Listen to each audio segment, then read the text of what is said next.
Welcome to this is the seventh Rise to the Challenge business competition. I'm Murray Dial. I'm the Dean of the Merrick School of Business. And welcome everybody here. Also welcome everybody who's on Facebook Live, which we're now broadcasting live. This is really, a really important competition for the school, as you know. By the way, I think it's great it's on May 1st. This is, workers, because, all of you know that, University of Baltimore, it was funded by entrepreneurs, so it's very appropriate. We have an entrepreneurship competition every year here.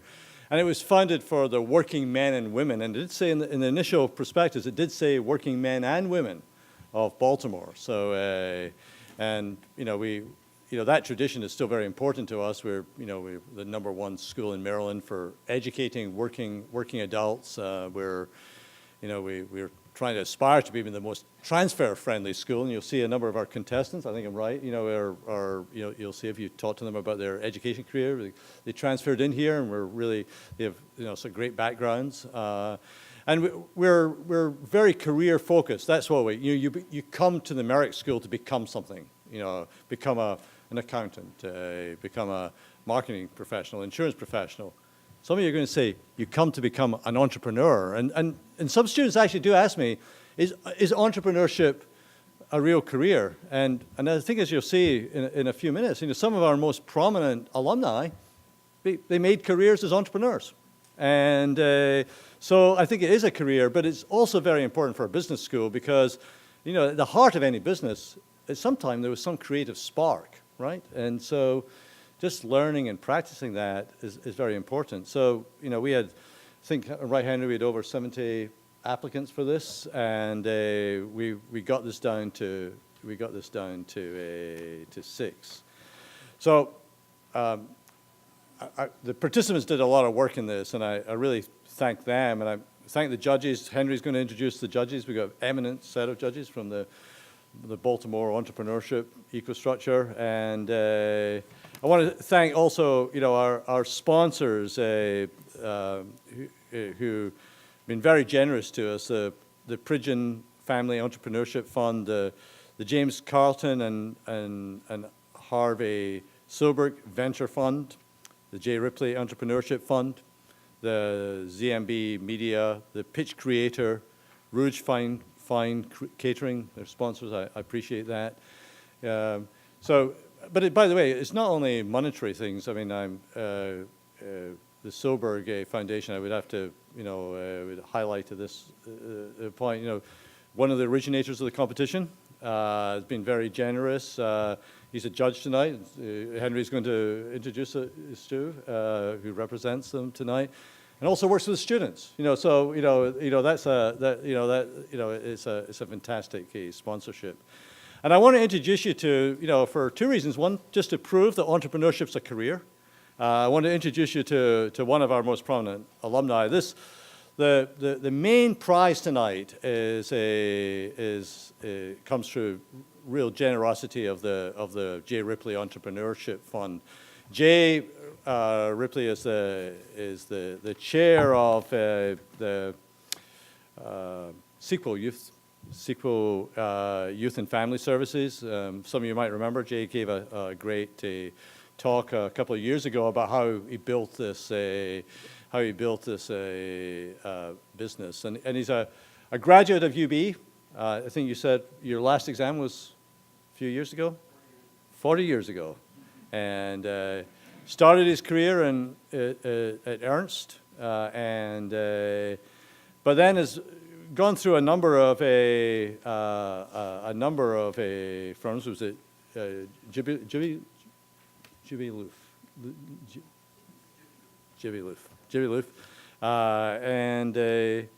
and Precision Auto Care.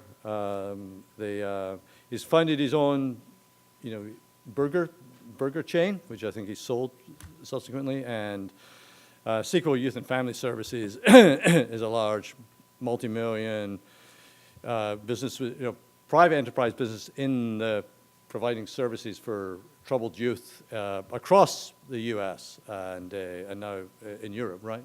So So Jay's been extremely generous, and I want to give him a chance just to say a few words, and so you can see a real entrepreneur, and this is what it is. All right?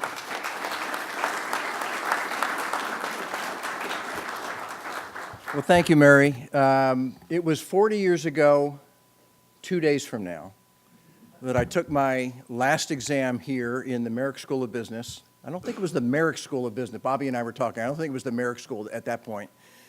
But that evening, to celebrate my last exam, I took my then girlfriend, my now bride, Barbara, out to dinner, and I proposed to her that evening. And so we will celebrate our 40th anniversary later this year. She is the woman behind all of the mess that I've created. But she's the good part of it. So I want to show you a picture, if we could. So this is in 1976. When I came here, this was only an upper level school, right? It was just junior and senior. So I went to what was then called Catonsville Community College for the first 2 years, transferred over. This is my very first entrepreneurial venture. Who are the participants tonight, by the way? Can you raise your hand? Let me. Oh, they're not out here yet. They are? Okay, but my talk is for those guys, okay, for you guys. Thank you for being here, audience. What I'm trying to do tonight is to inspire those that are the finalists here, because this was my very first entrepreneurial venture of many of which failed, and some of which, thank God, did very well. But this was a snowball truck. So my partner and I, in 1976, we bought that half-ton step van from the old post office lot. I think it was in Linthicum. They would sell these old trucks, and we painted this half orange, and the other half, which you can't see, was yellow. And we put a black stripe down the middle. That's my older sister, Kelly, helping me outfit this thing. We put shelving in there. We built our own ice deal where we would put the blocks of ice that we would use with the shaving machine. I still, to this day, we did this all 3 summers between our years in college. So when I was finishing up at UB, I think we were just selling this truck. But to this very day, that is the most profitable business I've ever been involved in. 66% net EBITDA margins. So if somebody wants a really great business to go into the snowball business. Probably the margins are a little bit smaller today. But that was what that's what put it in my blood to be an entrepreneur. So after UB, I went to what was then Ernst & Ernst, now Ernst & Young, which was a fabulous platform from which to go. From there, I went to Jiffy Lube.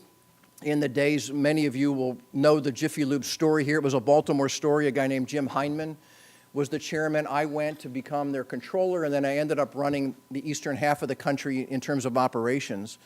And when I went to Jiffy Lube, I said to Jim, this is what I want to do. I've got entrepreneurial spirit in my blood. And it was an amazing story. We put 1,000 units across the country in the 1980s, which I wouldn't recommend to anybody, but it worked.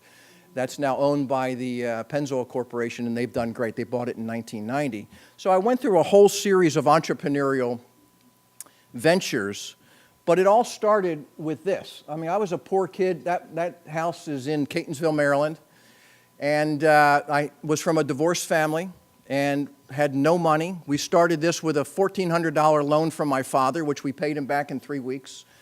And that got into my blood of just owning your own business. Because even when I went to Ernst and then to Jiffy Lube, I like the idea of taking the risk to hopefully get the reward. Because, if you're just an employee somewhere, which many people are, and they have great careers as employees, but for those of us that are entrepreneurs, you get it in your blood where it's like, I want to take this risk and maybe something can happen. So after a whole series of ventures, including Jiffy Lube, et cetera, 20 years ago with a partner, I started the company that Murray mentioned called Sequel Youth and Family Services. And it was my second time around in what we call the behavioral health industry, behavioral health being mental health and substance abuse. It's sort of the mental health side of healthcare. And it's just been an amazing ride. Today, Sequel is we serve about 10,000 people a day. We have 4,500 employees across the country. It's just, we're this year, our fiscal year will end June 30 in a couple months here, and we'll do about $350 million in revenue. So Barbara and I were the majority owners of that after my partner retired 5 or 6 years ago. We bought him out, and we had this decision to make. What do we do with it? You know, do we pass it on to our kids? Do we just keep it in the family? Do we sell it and have a liquidity event? And we decided for us, because of some experiences that we had seen, that we wanted to have a liquidity event. So a year and a half ago, we sold a majority interest in Sequel Youth and Family Services to a private equity firm at a valuation of $400 million, which was an amazing blessing. We're still the second largest shareholders, and we've just hired our third CEO in the history of the company, who is a person that has a real track record of taking companies our size to $1 billion plus and taking them public. So that's the goal here with Sequel. And my point to the participants, the finalists here today, is it started there. And if it can happen to me, it can happen to you. I'm just a poor kid that had a lot of desire, had an entrepreneurial spirit, was willing to work hard, learned to treat people right and handle people well, which is, in my view, about 90% of business. So I hope to be an inspiration to you so that 40 years from now, you're standing here, and whoever's Murray's successor and Henry's successor can say, hey, this other person gave this money so that we can fund this next award for you. So in a couple final words, that is a 1963 Volkswagen Beetle. When I bought that, I was in high school, and I didn't realize until I got it home that it had holes in the floorboards. So I had to like redo the entire inside, put new carpet and everything. Barbara's father had a 1965 VW Beetle, and he was sort of my inspiration to get this thing. It was just a great car. It went in the snow, it went everywhere. But the funny story is, I started at Ernst & Young, and back in those days, it was there was no sport coats, right? There was suit and tie. It was white shirts or blue shirts back in the day. It was just after the time when, you know, the guys had stopped wearing fedoras. So I'm driving into work in this little, I hadn't worked enough to get enough paychecks to replace this vehicle yet. So I'm driving down, I think I was right there at Green Street, and there's a gas station on the far right corner. And I remember some young kids had been sitting on our corner the night before at our house. Well, what I didn't realize is they had loosened the lug nuts on the front right tire of this thing. And as I take off, when the light turns green, the front right tire, I hear my car go boom down to the right, and then I see my tire and wheel going before me into the parking lot of this gas station. So here I am all suited up, ready for my day at Ernst & Ernst, and I'm changing my tire, right, of this old little car. So that just shows where I came from. And so I love UB because that's where we all come from, at UB, right? We're working people that come back to get an education. We have the desire to do it. And I stand here today to say, hey, if it can happen to me, it can happen to you. Murray, back to you.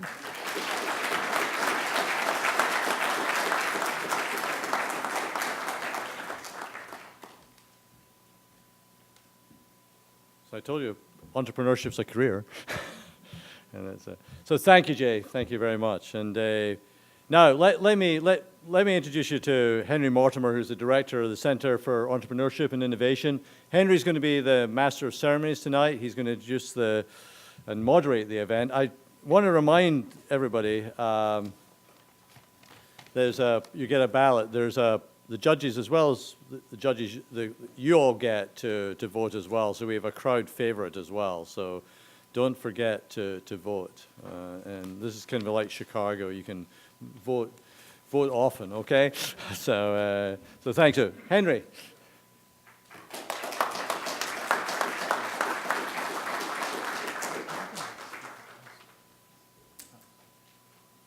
Good evening, everyone. Thank you for coming. Thank you, Jay, for that incredible story. I think the message tonight, if you walk away with anything, is that it can start with a snow cone and snowball from there, right, into entrepreneurship.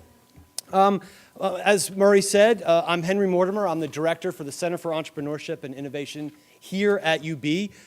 Basically, we're a support organization for current students, graduates, alumni, anybody affiliated with the UB community who has an idea for a business can come and meet with our entrepreneurs in residence. You can attend events like this. We also have workshops. We do a lot of how-to oriented workshops each semester. So I had a speech prepared, but I think you guys are here for more than just listening to folks like me. So I'm going to skip my PSA. If anybody has any questions about the center, be happy to talk with you afterwards. And as you can gather already, and now what I am going to tell you about is what can happen to you if you are affiliated here at UB. It really is an honor for me tonight to maybe turn the evening on its head a little bit, because I'm going to introduce you to our keynote speaker, Brianna Billups, who is really the after picture, right? If you assume that our upcoming speakers or presenters are what they're aspiring to be, Brianna has graduated from the E-Fellows program here at UB, which is part of the Entrepreneurship Center, and has, in the last year, transformed her winnings from this evening. She was the winner of the existing business category, which is actually the Carton Silberg prize money. And she took that seed money and she's really transformed it was a small fledgling business into something greater than that. And so I'll let Brianna tell her story better than I can. But I'd like you guys to imagine that not only in 40 years' time what you can become, but even within a year's time with some help and some finance and some great coaching. So without further ado, Brianna Billups, please.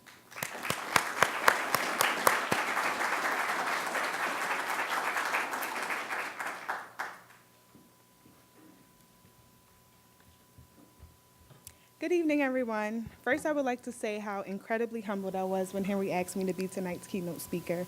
It was a pretty uncertain and major time in my evolution as an entrepreneur when he asked, and it gave me a much-needed ego boost. So thank you, Henry, and everyone here this evening for having me.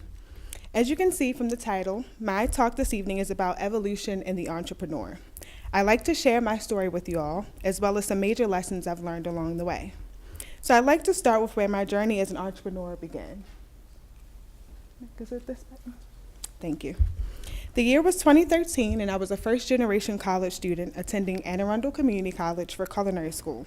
In my writing composition class, I had decided to do my research paper on food deserts. The topic jumped out at me because I had never seen the word food joined together with the word desert. So here I was, 18 years old, freshman in college, when I discovered that I had lived in a food desert my entire life here in Baltimore City. After researching the causes and contributors and possible solutions, I was so incredibly shocked and inspired all at the same time that I began implementing a few of those solutions.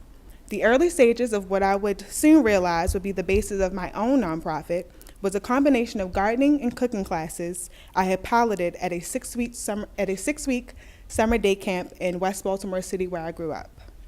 I taught students pre-K to sixth grade how to grow their own produce and prepare healthy meals using the produce grown in the garden. It was truly amazing seeing students' eyes widen when they realized that cucumbers and tomatoes grew from the ground. What pushed me to action the most was the fact that while I had grown up in a food desert my entire life, I didn't necessarily miss out on knowing or growing to love my vegetables, but so many children did, and it was somehow by design. Fast forward a few years later to 2016, I had been accepted into the E-Fellows program here at UB with the intent on starting a nonprofit called the Garden Project, which was centered around my social mission to teach urban agriculture to Baltimore City public school students specifically located in food deserts. But it was here at UB that I had decided to figure out a way that business could be a part of that solution. Thanks. After giving it much thought, I decided to take a product that I had loved since I was a kid, which was fruit roll-ups, and create a healthy and delicious version of it. I named my all-natural snack company Fully Grown, and a percentage of our profits would go towards supporting urban agriculture in city schools. I spent the rest of 2016 and most of 2017 doing recipe development, sampling it to coworkers at Whole Foods, bringing my snacks to events just like this one, and finding local cafes interested in selling my product. Little did I know, Fully Grown would soon be expanding its products and services. By 2018, I began offering meal prep services for busy individuals and families. Meal prep had been something I did for myself as a college student to save money, but once I started sharing my meals on social media, I began getting inquiries about offering it as a service. At the time, it fell under the umbrella of what I believed Fully Grown stood for, which was whether you live in a food desert or in the suburbs surrounded by grocery stores, everyone deserves to have access to healthy and delicious food. This was the second evolution in my journey. In 2018, Fully Grown offered meal prep services, sold all natural fruit snacks, and owned its own nonprofit called the Garden Project. And it was as exhausting as it sounds. 2018 was a year full of hard work, but also lifelong lessons. My biggest takeaway was learning the value of continuous improvement. There were many things I was unfamiliar with, like establishing delivery routes, hiring kitchen staff, scheduling kitchen staff, and keeping track of a food budget. But after getting things wrong one too many times, I worked harder at getting better at the things I thought I just wasn't cut out for. By the end of 2018, I realized I had gone through a couple of changes since starting down this path of entrepreneurship. But one thing remained the same, and that was my desire to teach urban agriculture. So I had come to a roadblock, one that I had spent many months pondering over. Was I really about to make another change to my business? What about all the hard work I had put in to get my business this far today?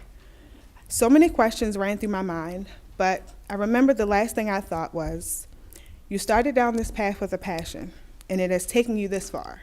So no matter what the next stage is, your passion for what you do and what you believe in will continue to take you far, and the rest will follow.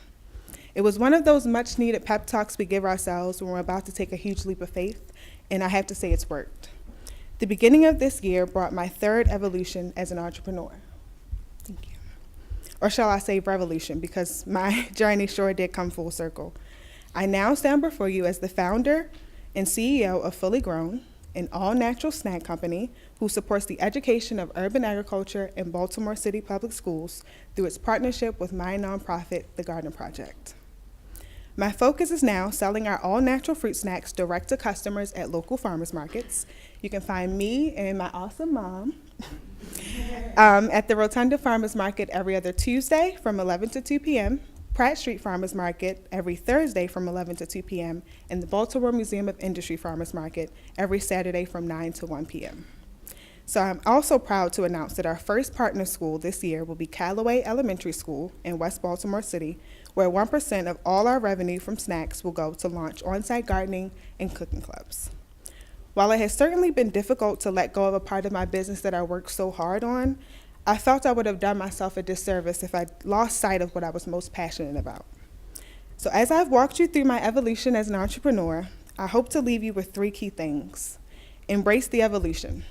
We only get better with growth, and some experiences in business or life in general will help us do just that, grow.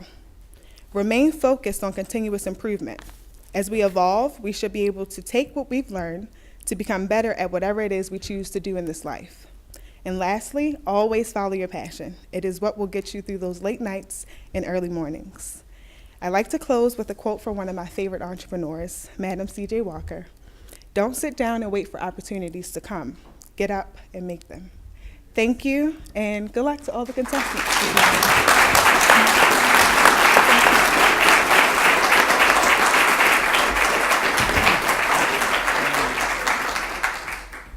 Was I right? What an amazing transformation. What a story. I honestly have to say, you really are fully grown now. Congratulations. Oh. All right, no more speeches. I know why you all are here, right? Let's get on with the competition. So first, I want to thank the many volunteers whose tireless efforts have made this evening possible, including our first round judges and coaches, some of whom are here, and they're listed on the back of your program, as well as the army of students who truly keep things afloat here, help me manage the center on a weekly basis on top of all the other things that students here at UB do. I typically work full-time, a full load of work, launching a business, and helping guys with gray beards keep afloat. And then I'd also like to thank and introduce our judges for tonight. So quickly, because I know we want to get on with it, when I call your name, please wave or stand for the audience so they know who's here. First up, we have John Kamak. He's managing partner at King Cedar Holdings. John, where are you?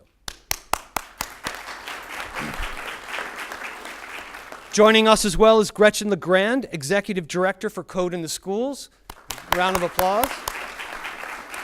And then tonight we're blessed with 3 alumni judges. First up is Takia Ross, founder of Accessmatize, 2011 if I'm correct, right? And then next up, alum Stu Silberg, who is the Executive Director of the UB Foundation. Stu. And then lastly, Greg Stone is a patent attorney, partner, and co-chair of the intellectual property practice at Wyford Taylor Preston. Greg, thank you for your time tonight. All right, so real quickly, here's how the evening's going to go. Each of the finalists will have 3 to 5 minutes to pitch their businesses. They will appear in order as listed on your program. And then the judges each have, combined, I should say, have 5 minutes to ask questions. I'll keep time. I don't have a gong, but I do want to keep things moving along because we have a large group. We have 7 this year. But I also want to mention that you all, as audience, are also playing a role tonight.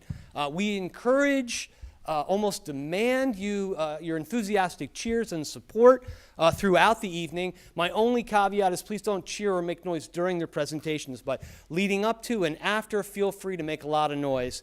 And then your other most important role is you provide a vote tonight. You will pick one of our winners. We have a crowd favorite, and as Murray mentioned, your ballot is in your program. So please only choose one so that we can tally quickly at the end.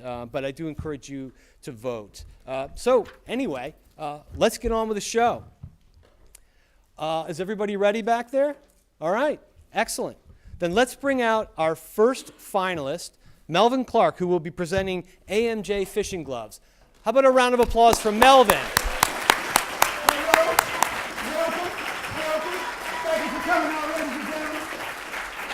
All right, somebody show of hands. How many of you have been fishing, want to go fishing, or know someone who fishes all the time? Show of hands. Yeah, I thought so. I'm one of the type of people who go fishing all the time, day or night, and in any weather condition. So we talking about snow, anything, you name it. Anyway, my name is Melvin Clark III, and I'm the CEO and founder of AMJ Fishing Gloves. Oh, thank you. Forgot that. Ooh. So as a disabled war veteran who suffers from post-traumatic stress disorder, I've turned my 25-year lifelong enjoyment for fishing into a passion in 2 ways. First, by allowing fishing to help me recover from my disabilities, and second, by launching my new fishing career. Yay. So part of my recovery was to engage with those around me.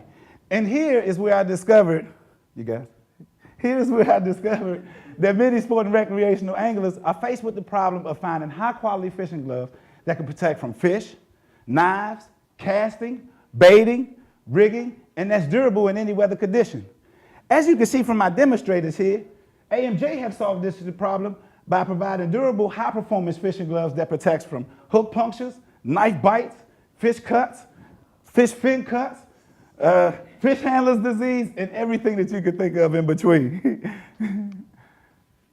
Also, while maximizing their fishing experience, their casting distance, their fish grip, and their overall hand safety.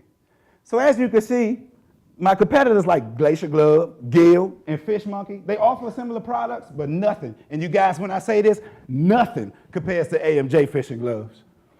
So our total addressable market of sport and recreational anglers had a total estimated number of 46.2 million. And given our wholesale number at $25 per pair, we estimated the value of this business to be at over $1 billion. Come on, work with me here. Given our revenue model and financial projections, we plan to use 3 revenue models, starting with our sport and recreational anglers. Here in Maryland, there are over 300,000 sport and recreational fishermen, and we plan to target 13,000 of them in the close of 2020, giving us a total revenue of $520,000, minus our cost of goods sold, which is our parts and labor of $169,000, giving us a gross profit of $351,000. By the year 2021, we look to gain traction with our retail revenue, targeting 17,000 units, giving us a total revenue of 601,000, with the cost of goods sold minus 221,000, giving us a gross profit of 380,000. Since our inception 7 months ago, 7 months, yeah, 7 months. Since our inception 7 months ago, we've designed a glove. Okay?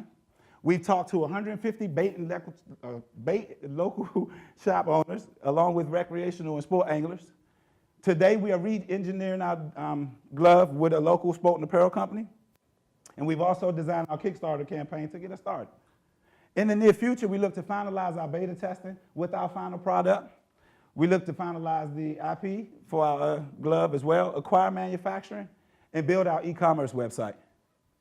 My team members consist of Damian Peasy, who's our concept designer, Lakina Wilson, who's our stitch and pattern designer, Tymaine Brown, he couldn't be here tonight, but he's our art designer. My advisors consist of Jim Linsenmeyer, Kim Malone, Justin Shelby, Under Armour, Kevin Fulmer, and Karima McClendon. When we hook the big prize of $15,000, we plan to use it as follows: $6,000 to IP and legal services, $2,000 to research and development, $3,000 to developing our e-commerce website, and $4,000 will be retained for our working capital and growth initiatives. And with this round, we look forward to advancing to our next milestone. So now I must ask, who's ready to hook a big one with AMJ? That's what I'm talking about. Who's ready to hook a big one? Yeah! Who's ready to hook a big one? Would you like a shirt? Would you like a shirt? Would you like a shirt? Would you like a shirt? Would you like a shirt? Any more? Who else ready to hook a big one? You got some more shirts? All right, thank you. Thank you, Melvin. Judges, it's time to open up for questions. Who has a question for Melvin? Anyone want to start? Greg? Melvin, tell me more about your competition. So you've identified 3 folks that are out there that have competitive gloves. How do you differ? Actually, sir, I've actually found 9 people in comparison. And how I differ is because I offer things that they don't, like water resistance. That's one thing that they don't offer. Being safety, like as you saw with my demonstrators, they were able to stab themselves in the hand with the knives. You can't do that in no other glove. You've seen them actually go across their hand, as you've seen with Mr. Damien, he put the hook right through his finger. That's how we differ. We really provide overall hand safety without you having to worry about nothing while fishing, even from the water itself. Go ahead. And then for your customer base that you've identified so far, are fishermen in Maryland buying product from those competitors now that you'll displace some of? Yes, sir, but not as much as I thought they would be because of how they offer and they product them gloves out. They don't offer everything that a fisherman or angler needs, and that's where we come in. Thanks. Yeah, great presentation. The question I would have is, how do you compete in an online market where you're dealing with people that will use your invention, your idea, your concept, and then go online and purchase a product at a better price? Okay. So what we plan to do with that, sir, is drive our people from our Facebook and our Instagram and our Snapchat pages and drive them right to our e-commerce website. And from there, that's how we're going to start our base. So that along with also going out into the market, talking to folks and, selling right to you. Okay, thank you. Any more questions? I'm not a fisherman. So how often would a consumer purchase your product? What is the lifespan? So is it 1 glove a year? Is it, 2 gloves? Like how do you know the lifespan of your? So presently, we're still trying to determine that. Like we just developed it 7 months ago. So like we're still trying to see how far and how long they'll last. As of right now, they're lasting up against everything that we've done so far. And like we've really gone really hard into fishing. I'm talking about casting hard. And when you go out to the atrium, you'll see some of the rods and the equipments that we use. But until we really go into some years, we won't know until actually get some traction and some time behind it. Thank you. Any more questions? So Melvin, I am a fisherman. Yes, sir. I want to know where your best fishing hole is in Maryland. So to be honest, my best fishing hole is Mattapique. All right. That's right off of 50. We're going to talk. So, Okay. I am a serious fisherman. So I think promoting your gloves is a question I have. Okay. And have you had any of the, pro bass guys try your gloves and do that? First of all, pro bass fishing is a real sport, right? It's a real sport. So are they wearing gloves when they're out competing? So what I did was actually went and talked to a few friends of mine who sport, an actual trophy bass fishermen. Like Yeah. They do it for the sport. And I asked them to just try it on. Tell me what you think. Tell me some of the problems that you're having. Does this fix it? Like, does this work for you? And that's how I got to know them. Would any of them give you an endorsement and wear the gloves? I haven't went that far as to asking because we were just in the customer development Yep. phase, let alone just designing the glove itself. And then have you gone to pro bass shops and looked at shelf space and things like that? Actually, yes, sir. The one right here in the Rundle Mills, and actually Yeah. talked to the general manager there, and kind of not just asked about shelf space, but kind of see what their margins was and everything else, because I just wanted to kind of get real close and personal with my business. Yep. All right. Any more questions?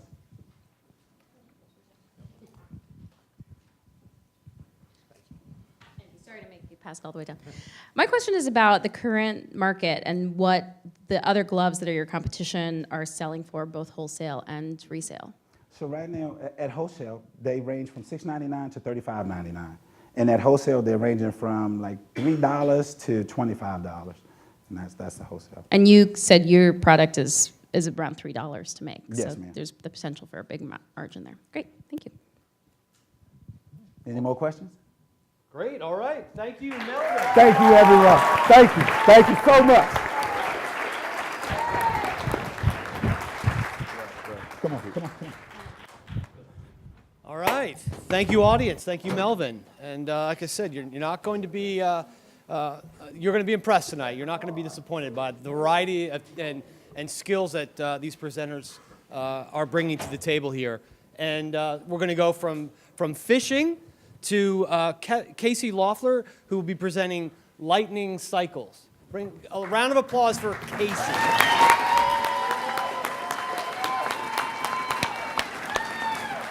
Thank you. How y'all doing today? So my name is Casey Loeffler, and I save lives.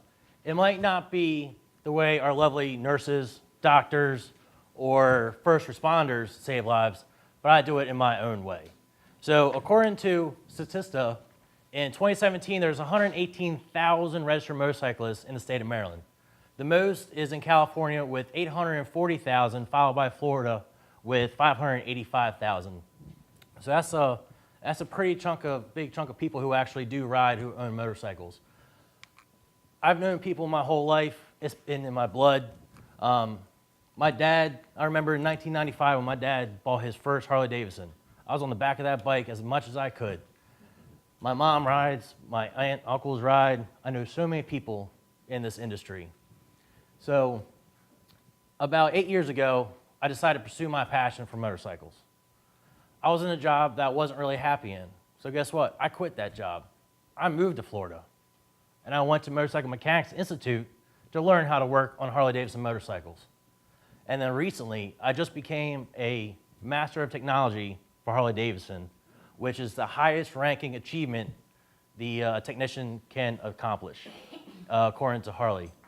So within those, thank you.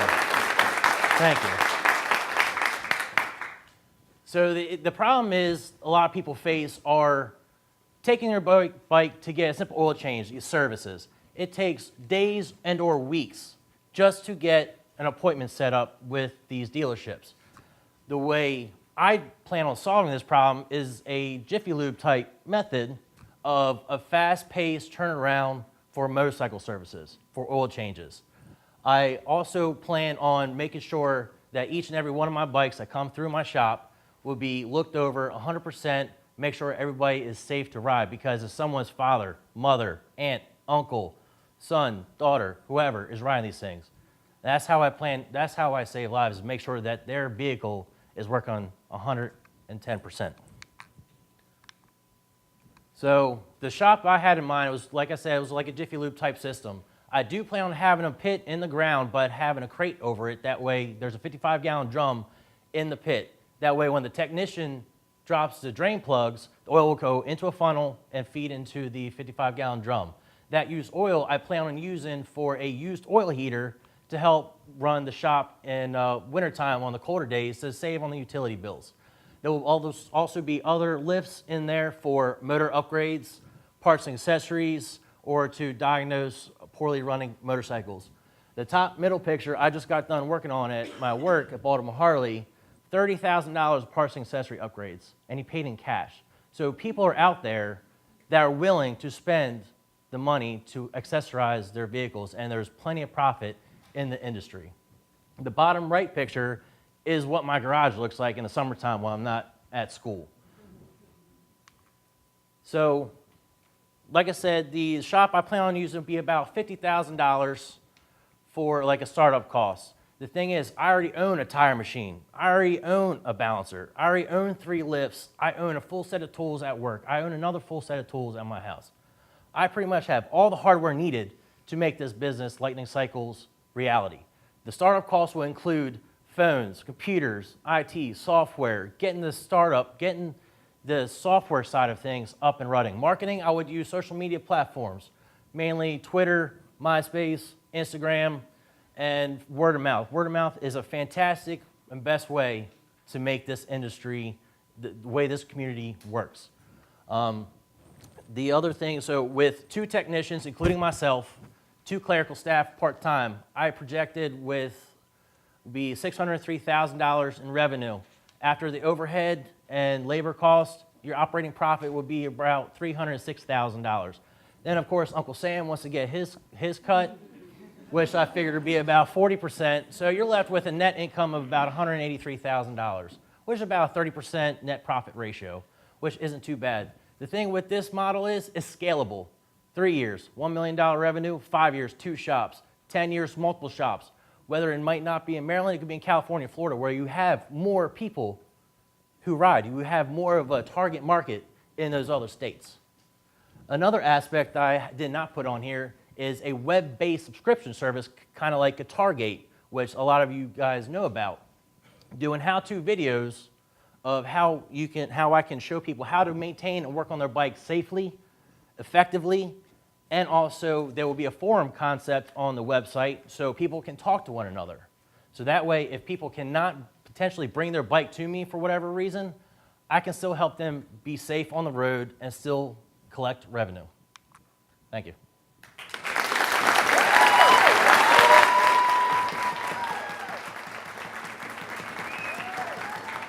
Thank you, Casey.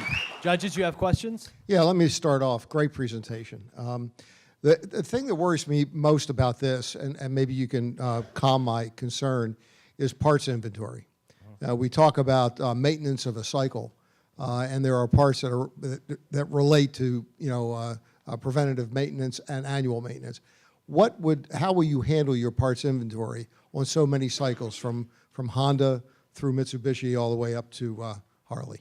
Well, most likely I would try to focalize, like my main clientele right now is Harley Davidson. Even though I will be able to cater to other motorcycles, it would try to have just a bare minimum stock of inventory on hand, and then with more repeated customers, I'll be able to then determine which bike comes in more frequently. That way I can determine which inventory level to stock more frequent than the others. Okay, thank you. Hi. I know nothing about motorcycles. Let me put that out there first. So I guess I'm trying to understand the market a little bit better. There's 118 approximately motorcyclists in Maryland, you said, right? Yep, in 2017. So what is the sort of maintenance life cycle for each one of those riders? How often do they have to get an oil change? What other things are they getting done in a shop? So, like I said, my primary is Harley Davidson's. They get service every 5,000 miles. The average rider usually is about 3,000 to 4,000 miles a year. So most likely it's about, if the average rider is about once a year. I do know people who ride 10, 15, 20,000 miles in 1 year, a lot of upkeep. Every 10,000 miles is usually spark plugs for Harleys. You also have top end maintenance. Also tires are a big selling point too. Everybody needs tires. It depends on the type of tire that they use. Some can last 15, 16,000 miles, others can last 9,000 miles. So there is roughly, depending on the rider, but the average rider is probably about maybe 1 or 2 oil changes a year. And do you have a sense of the riders, how many of those people kind of do their own maintenance because they're into the bikes, or how many people are actually looking for a Jiffy Lube type service where they can drop off for 30 minutes? And So I don't know the exact percentage, but I do know a lot of people that do like to try to work on their own bikes. which is why I would like to also do the subscription-based side of things as well, because they might want to tackle their bike and work on it themselves, but they might have some questions doing the services. That way I can guide them and hopefully help them do it right the first time. Gotcha. Thank you. So just real quick, I understand the problem that you're addressing is it takes forever to get into Pete's cycle, right, for that type of service. With 3 folks in your shop, how are you going to avoid running into the same problem of having, a big backlog of bikes that you have to service? Well, I also, if you look at, if you do take your vehicle, like I said, to Jiffy Lube, you do have to wait sometimes for a little bit for the cars in front of you to get their vehicle serviced. So it'll be about the same concept. I do plan, with me being the owner, I'll stay as late as I need to. I've been in my garage till 4 o'clock in the morning working, 2 hours sleep, go back to work the next day. But I do, if someone is at my shop waiting, I will stay there until it gets done.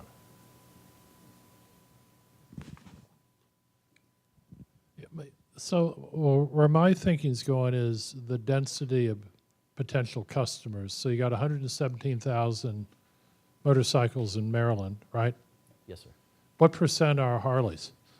I do not know the percentage of Harley. Yeah, so it's a big brand, so it's going to be pretty high.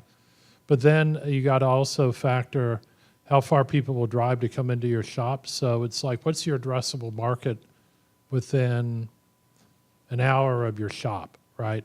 And my question would be, can you kind of work back to that to see if there's enough customers there that you can staff up the way you did in your proposal? And then the other way, if I turn it around, I can look at addressable market, and there's a market there to support your business model. But then I'm interested because you showed kind of a financial forecast, which was pretty impressive. How many cycles do you have to service over the course of a year to hit your top line? That would be 2 technicians, including me, each billing 2,080 hours, which would be $208,000 per technician. With, like I said, with me working nonstop throughout the night, that would be 4,160 billable hours or so. So that would be, I'll be selling those hours and trying to stay late as possible. That also includes other services as well I can provide. Yep, okay. So it's whether the number of units of sale and service you got to do can be supported by the addressable market. I'd love to hear from you on whether you think, where are you going to set up where in Maryland are you going to set up?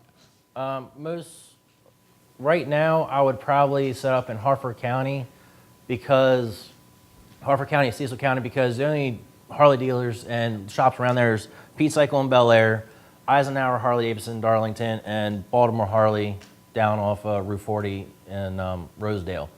There's not any other motorcycle shops around there, but yet there's a wide variety of people in Cecil County that do ride, and I don't want to say all of them, but I do know a bunch of people that do ride. So I'll probably an area that's a little bit away from the dealership. That way they can also enjoy what I would like to do would be in a destination shop, somewhere to go for the weekend, hang out that way, and then also get your bike worked on while just hanging out. Sounds good. Thank you very much. Great, thank you. Thank you, judges. Thank you, Casey. Great. If only we knew somebody in this audience who worked at Jiffy Lube, maybe we could connect you with them. All right, our next presenter for Aspiring Business is Kevin McHugh, who will be talking about Bloombox. Have a round of applause for Kevin.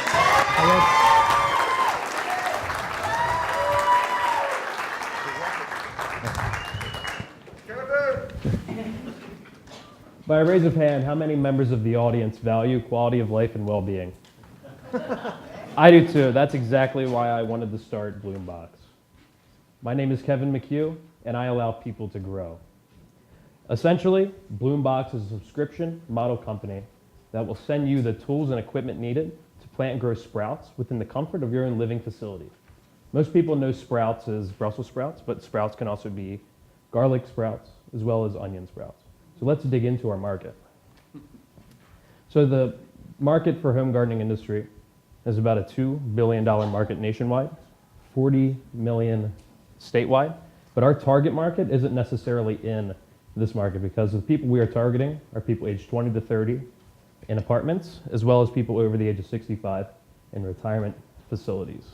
So, with that being said, let's move into our model. Why the subscription model? Not only do we believe the subscription model will propel our business for success, but according to Harvard Business Review, the main reason startups fail is because they lack adequate cash flow. We believe that we can use our subscription model to propel ourselves for success.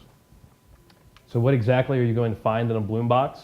Essentially, when you get a bloom box, you'll find the planter, you'll find the seeds, you'll find some 3D printed tools, as well as printing material. But the number that I do want to point out is our price point, $19.99 a month. When we interviewed customers the last few months, predominantly those in living facilities, elder living facilities, we found when asking how much they would pay for the service, $20 to $25 a month, which is our price point. But a lot of people do ask me, why have you started Bloombox? Why is this a passion for you? And let me ask you, if you had the opportunity to make the world a better place, would you?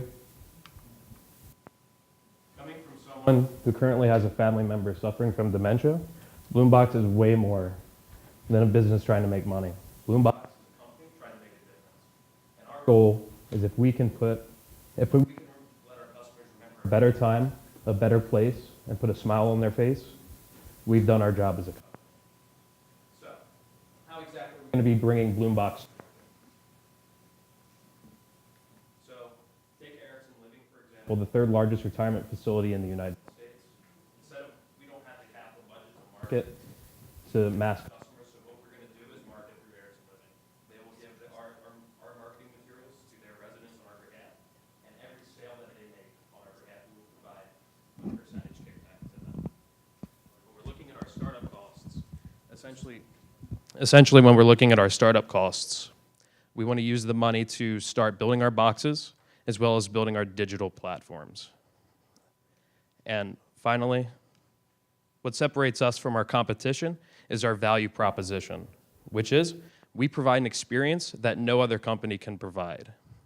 We believe that the destination is just as important as the journey, because at Bloombox we have one goal, and that is to make the world bloom one box at a time. Thank you.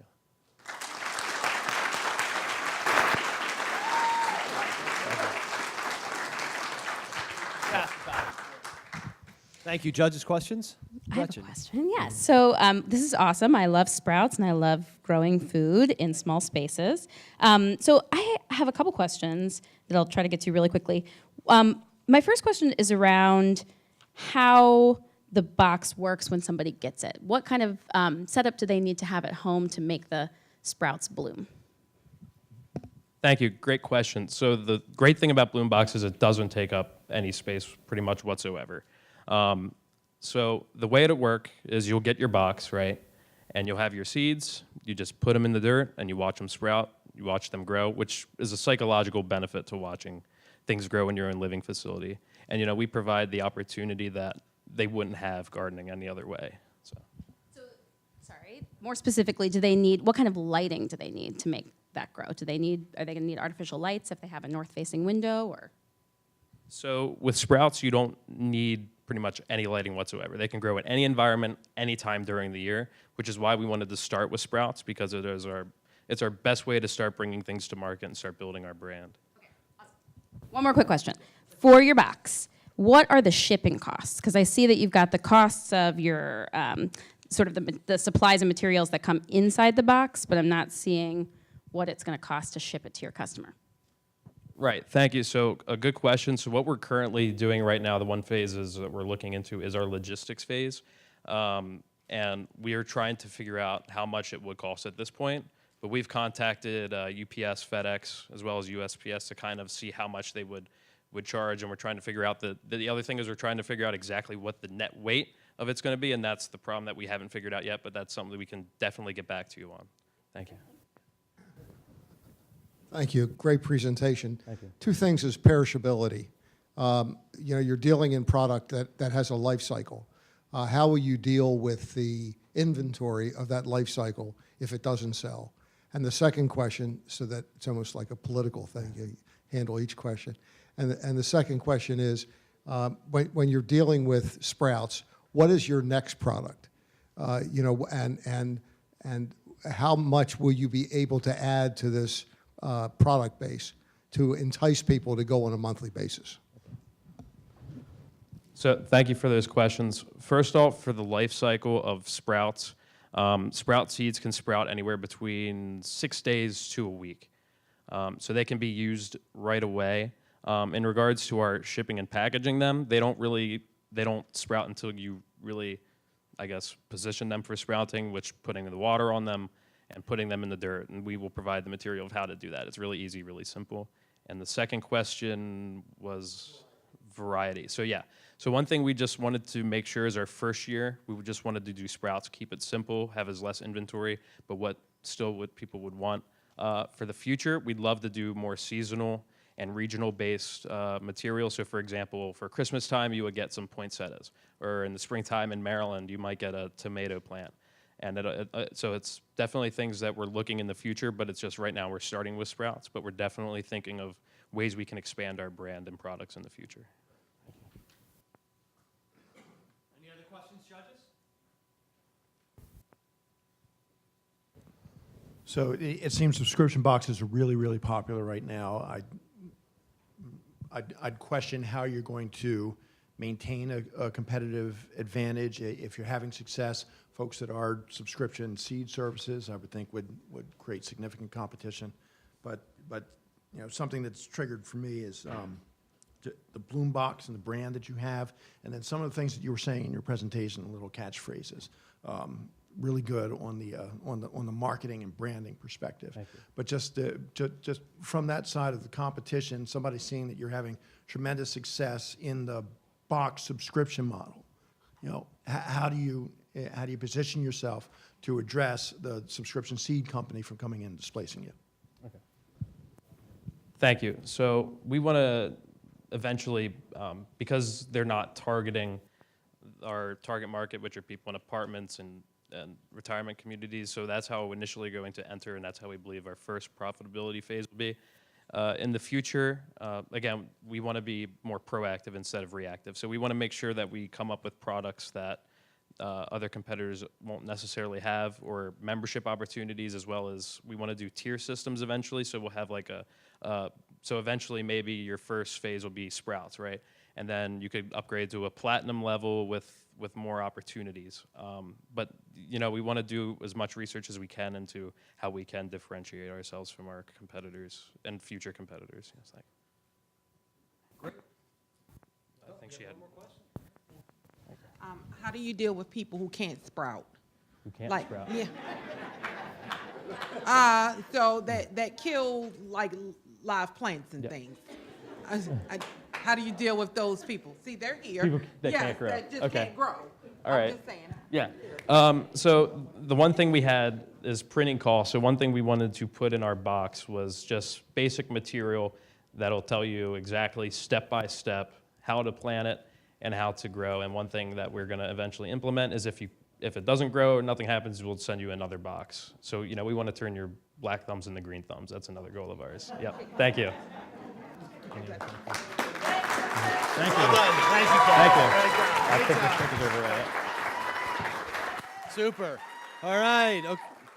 Excellent. So we are now rounding out our aspiring business category group with Nicole Street, who will be presenting premium RV repair and maintenance. Round of applause for Nicole.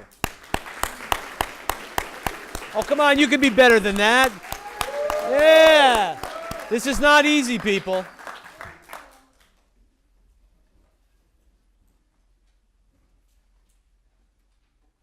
Hello.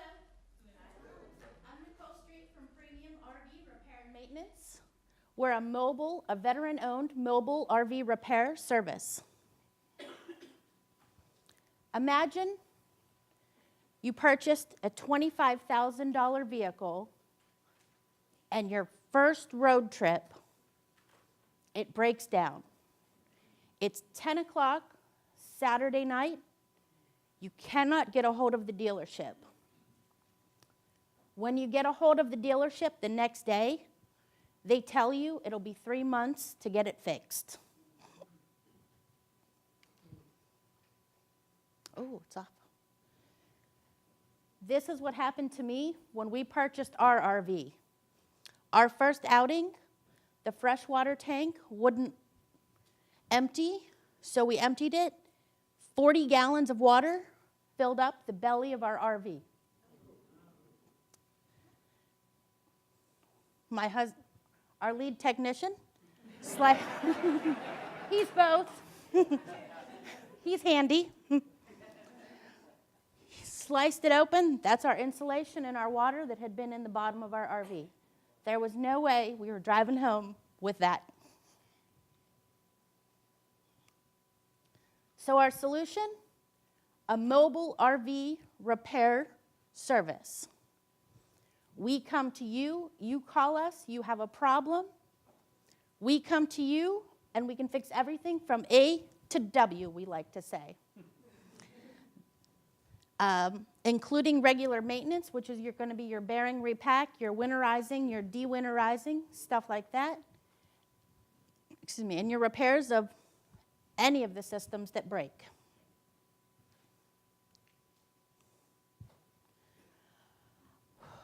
Our average customer is the part-time recreational camper. They want their repair done fast. They want it done in a timely manner, not 3 months from now. And they're willing to pay for that fast response. We're estimating around $3,000 in revenue per year currently. I'm sorry, I keep hitting the button. We're starting out our low end at 300 customers a year. That includes the repairs and the maintenances. And our low end for just the maintenance, the yearly maintenance, is 300 for a total of 105,000 a year. High end, the RV Industry Association says the average camper is 49 and a homeowner, and 11% of U.S. homes own an RV.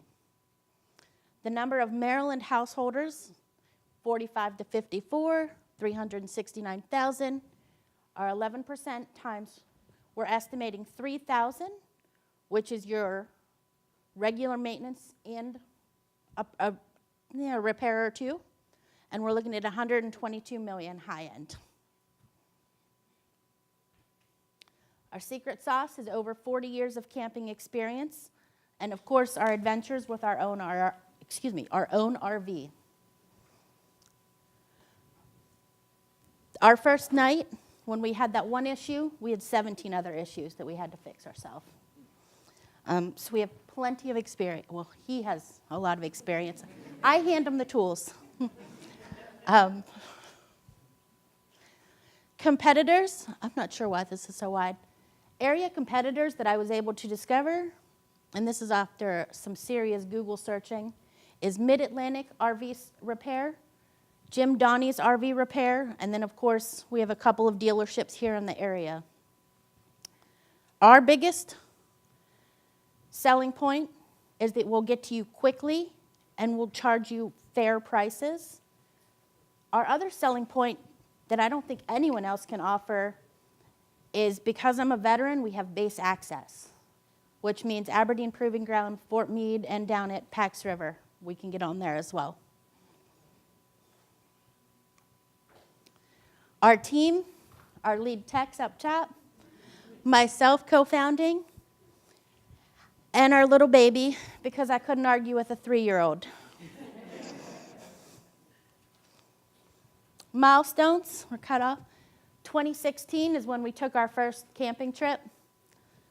I started looking into if other people were having this problem. It does seem to be a nationwide issue as far as dealerships taking an extra long time to fix your...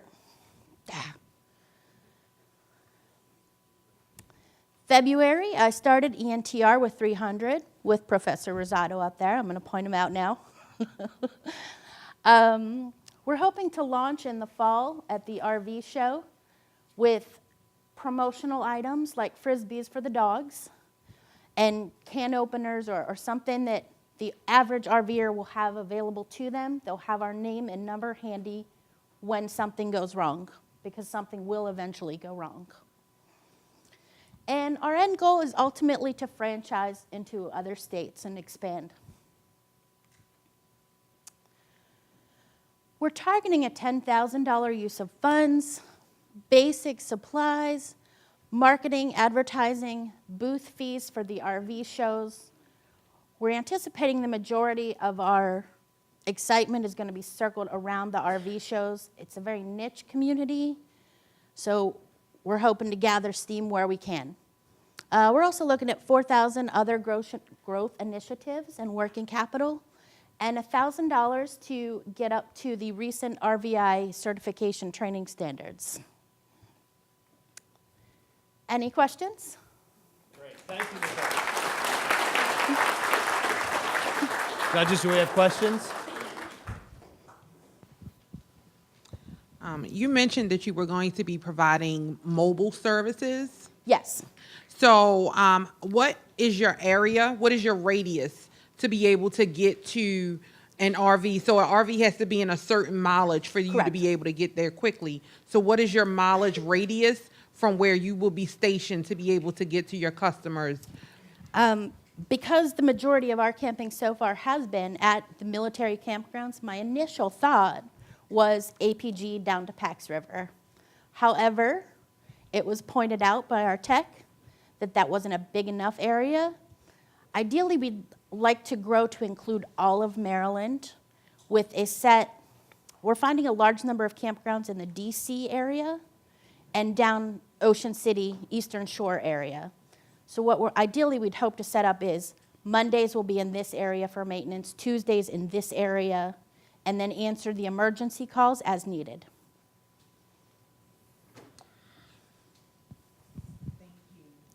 Hey there. So I'd like you to clarify what type of repairs you can do, because you've got the RV, right, Yeah. where you live, hang out, and then you got the vehicle and the engine that's moving you around.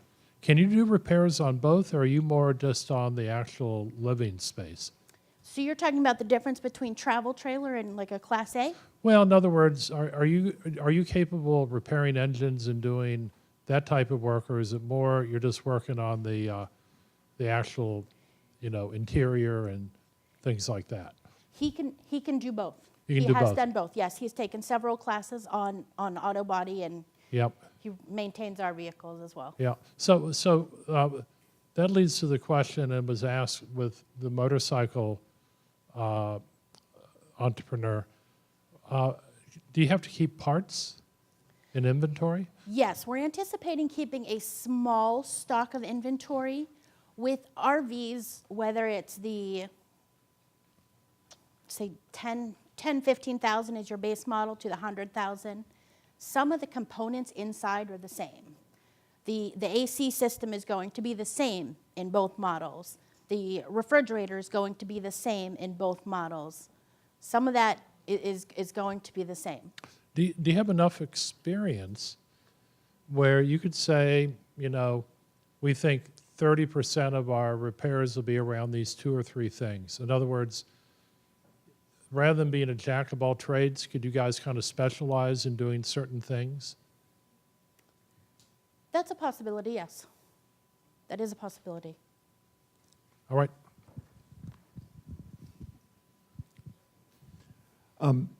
I don't know the RV community at all. So if you're traveling in an RV, how far do people go? And the reason why I'm asking, I'm curious, you're marketing to a local base of folks that own RVs.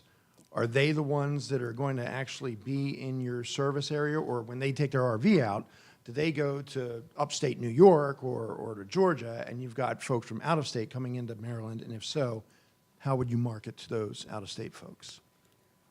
How would we market to out of state? I mean, particularly, our- I'm most curious about, tell me about the RV community. Do you travel to other states, or is your customer base going to be folks in Maryland? Both.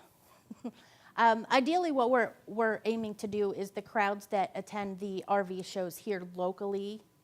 However, we've also been contacting local campgrounds to have our name as the preferred, hey, something goes wrong, call these people. And we're in talks with that right now. Thank you. Just as a idea, the area of Bethany and that whole Delaware market is wide open to RV and this kind of enterprise. I think you do exceedingly well if you looked into that area as well. That's also something we considered given the proximity. So I have done some RVing actually, but I don't do a lot of it, but I also own a house where things break a lot. So I think that this is a really interesting idea. My question is around the revenue model that you have set up here. So 50% of total revenue is pay for service recognized by month, you say, right? Are you talking about like a subscription model where people are paying you a monthly or quarterly sort of, retention fee, and you come out and do the maintenance for them for that, and then there's added things? Is that what that? One of the ideas that we had floated was the idea of, essentially a subscription. We'll do this, and this service for you for this year, and with a small discounted price. What is the frequency, would you say, of the average RV owners? Like, do they need something done quarterly, like the winterization or the springerization or the whatever it is? The de-winterization. Yeah, that one. The springerization. The winterization and the de-winterization, of course, once a year for each of them. The bearings repack, the roof needs to be looked at. Obviously, it's under trees a large amount of times. Stuff like that, we had considered putting into a package type deal. So you could have, I'm asking because I've noticed recently all of the people that come to fix my house have set me up on this quarterly model where I pay them $150 to $200 every quarter. They come out and perform a very simple service, and then they find other things that are wrong that cost me more money, which I find to be a very good model for them. So I'm just wondering if that's similar here, because I think that your market, while there may not be a huge number of RV owners, they are tend to be people that have the money to spend on those repairs, I would think. RVs are not cheap to purchase. So that was my question. Thank you. Great. Thank you very much. Thank you, Nicole. Well done.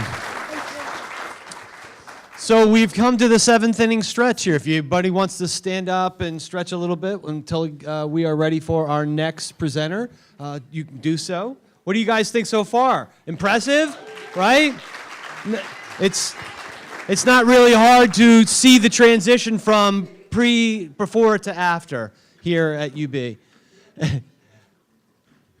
All right, so we are prepping our next presenter here, who, as you can see, has wardrobe malfunction. All right. And I want to remind everybody that after this is over, we do have food out in the lobby area, which we encourage you to come out and partake of that and meet with each of the presenters, hand out business cards, etc. But don't go anywhere yet. We're not done. All right, next up, we have in our existing business category. All right, can I get your attention? The 7th inning is over. John Denver has sung his song. The batter is taking the box. Ladies and gentlemen, let me introduce Karima McClendon, McClendon Bridal.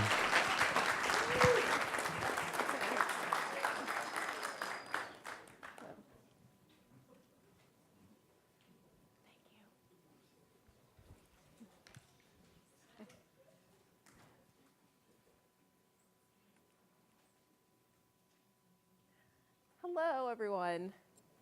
Since we've been pals for about 2 seconds now, I'd like to tell you about the time that I got married.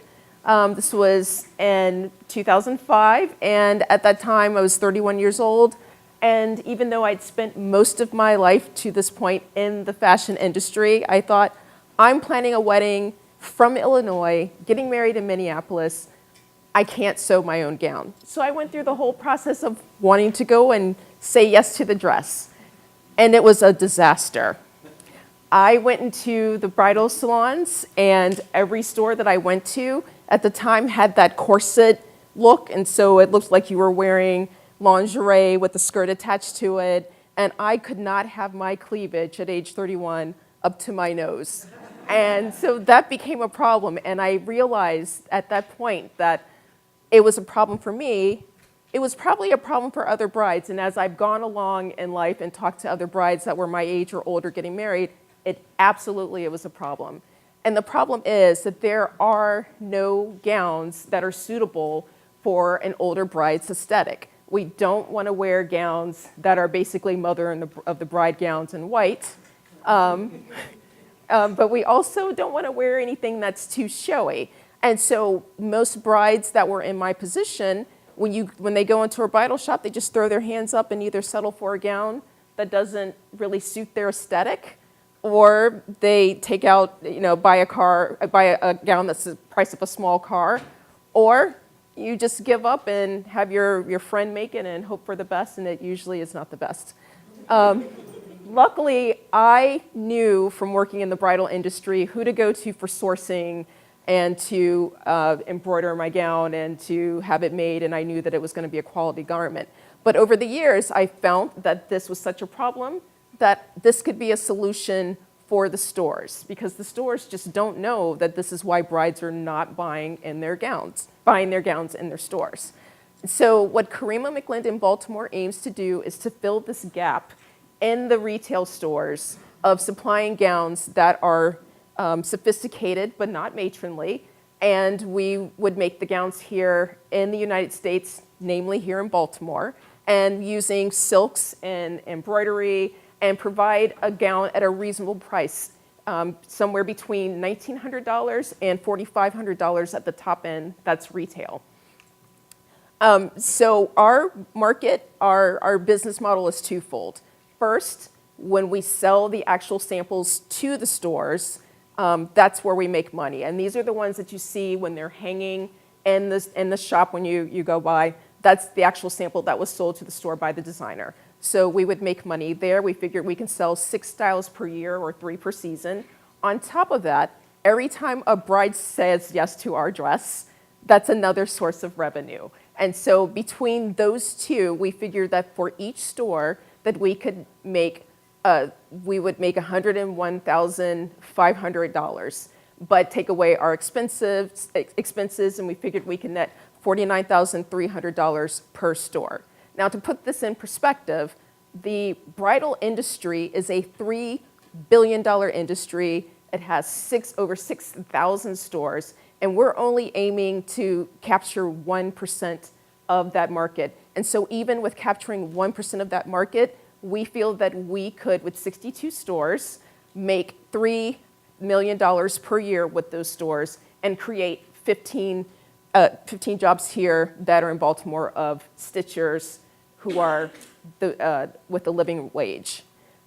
So right now we are finishing our capsule collection of 4 gowns. You see 2 right here. And through September, we are doing a soft introduction to stores that are in the Mid-Atlantic region. I've already established a relationship with Gambardella. As a matter of fact, Brian Rogers, who is one of the co-owners of Gambardella, is one of my mentors, who's guiding me in the right direction of how to sell to my market. And beginning in October of 2019 is when we will start doing a soft rollout via trunk shows in the Mid-Atlantic region to introduce ourselves to these stores. So now I have competition, of course, but what I do better than my competition is that I can provide a gown in 8 weeks' time with the median price of under $5,000. My next competitor, Soray Nuri, her gowns take 12 weeks to deliver, and if you're wanting a gown from Berta, I hope you have $15,000 and 6 months, because you will be waiting for a slow boat from China to get your wedding gown. Most people don't have that kind of time. Should I win this competition, most of the money will be spent for working capital to help get us into trunk shows, take care of travel, hire a part-time seamstress to help me with the initial launch. And also, we need to purchase a plus-size dress form because that takes a particular fit, and it's a very special fit, and we need a specialized dress form to be able to offer gowns for brides from size 18 to size 24. My experience is that I have over 20 years experience in the fashion and beauty industry. Notably, I am a protege of Arnold Scazzi, and I'm not sure if you're familiar with him, but he has dressed some Oscar-winning actresses. In addition, I consulted for a company called Nikki Versace Lingerie based in the United Kingdom. And in addition to myself, I have a team of mentors. I see you, Jim Lindenmeyer, who has helped me tremendously here at UB and gotten the business to where it is now. And so that is everything about me. I would welcome questions, and thank you so much for listening.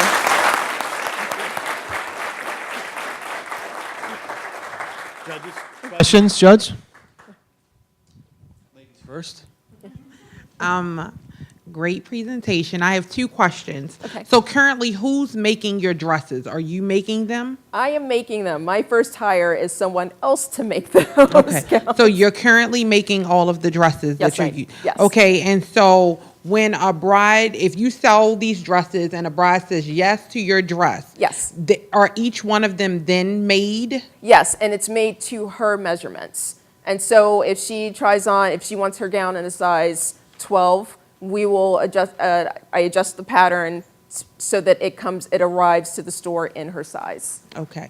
So with 62, if let's say you hit your number. Yes. At 62 stores. Yes. Right? And let's just say one bride picks one of your dresses, right? That's 62 brides. You are going to be able to deliver this dress in that time frame with 62 brides. Yes, in 8 weeks. Yes. So it's a schedule. So for instance, the dress with all the embroidery, from the time the bride places their order, the first thing we send out is the embroidery. So while the embroidery is being completed, we're doing the grading for all of the sizes that all the brides want and doing all the cutting and making the dress. So when that embroidery comes in, we put the embroidery on top, and that's what helps push out the doors if you order the embroidery like the day they place their order. Okay. Oh, did I answer your question? Yes. You've answered me. You did. Okay. You answered good. Oh, okay. So you mentioned you're gonna create jobs in Baltimore, which I think is great, Yes. right? So where do you find this talent, and how much training do they need? Okay, so what's wonderful, there's a company called SoLab that's been working with OpenWorks, and they actually have a training program. It's a 12-week training program where they teach people how to sew on the industrial sewing machines, and so that's where I would grab them. The learning curve, once you learn how to sew on a straight stitch juki, it's just a matter of showing people, okay, this is how you do this little bit of handwork. But really what I need someone is not be afraid to sew on a juki, which sews like, most people are terrified. I'm still terrified. I have a regulator, so I sew a little bit slower. But that's where I would get the people, is the people who are being trained by SoLab, and it's a 3-month program, and that's long enough that I feel comfortable with taking those people then and then showing them the nuances of creating a gown like this. You mentioned that one of your key advantages is your price point. Yes. And so what is it that enables you to meet that price point that your other competitors aren't able to do? So one of the key things is that my designs I have a cleaner design, and so less embroidery means that I can intrinsically keep the price lower. The other thing is that I know where to source, and also that I hold a little bit of stock in my colors. So I, at any given time, would hold 30 yards so that I can hurry up, and holding stock like that keeps my price point down too, because I get it at a cheaper price from my supplier. As everyone thinks of their first idea, they should be thinking of their second idea. Yes. Let's assume for a moment that you're successful, Yes. and I wish you all the success in the world. Thank you. Would your second idea be that because of the price points and the cost of getting married, and especially at that age, that you might want to go into the rental business? So it's the rental business. There have been companies who have tried this since the 70s. And the problem with renting bridal gowns, and there's actually a startup that tried to start up a bridal rental with the high end again back in 2013, and it failed, and now they're just selling used bridal gowns. The problem is that once you fit it to a bride, say like myself, that's it. Unless you have someone else who's 5 feet and pounds, there you can't really get that money back. And even when you try to pin, say like the white gown, the sweep is just not quite the same. And so there have been companies who have tried to rent for women since the 70s, and they've all failed. And that's the key reason why is like once you try to do the alterations for one, it's difficult to then go back and do the alterations again. Also, at a certain price point, now you're talking you're better off going to David's Bridal. If you get it to a certain cheaper price point, you go, why would I rent, Berta when I can go and get David's Bridal's not good enough, but if I'm going to rent anyway. Yes. I love the dresses, and I love the idea, especially the niche market. This is an existing business, so you're currently making these dresses yourself and selling them. I'm not selling them. I think I was put in the current business model just because of how much I've invested so far, Okay, but I have gotcha. not sold yet. Okay, so I'm wondering in your revenue model, if this includes the price of the help. This is piggybacking off Takia's question. If this includes the price of or the cost of hiring. Absolutely, and that when I figure in the cost of who's helping me, I'm actually figuring it from someone who I have to outsource, say, to New York City if I'm in a hurry. If I suddenly get 6 stores and I don't have the people in Baltimore, I know that there are people I can go to in New York City, but I'm going to have to pay another $10 per hour. So that price is actually figured in.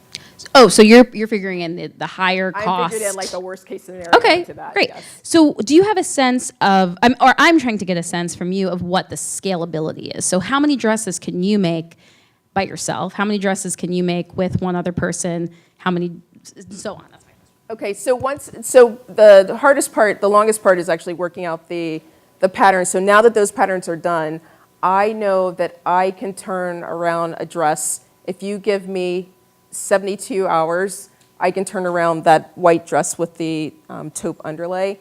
And if you give me a week, provided I already have the embroidery, I can turn out the other one because it takes a little bit more, it's a little more nuance for the sewing. And someone who's a lot better at sewing than I am can do it a lot faster.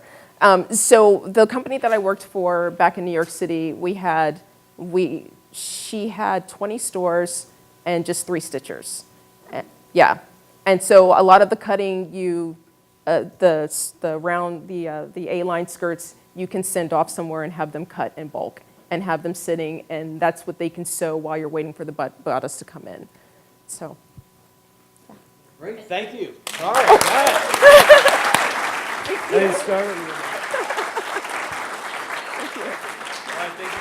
Thank you. Thank you, Karima. All right, so we have 2 more contestants to go.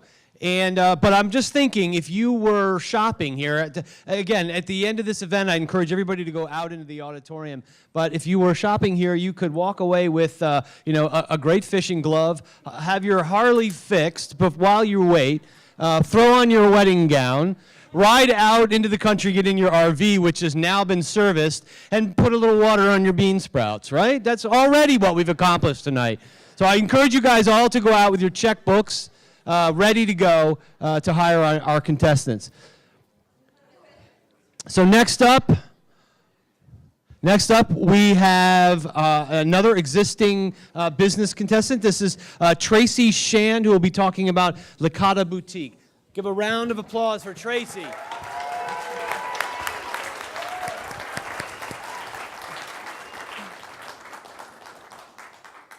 Licata Boutique is a mobile salon that offers you beautification services in a location of your choice.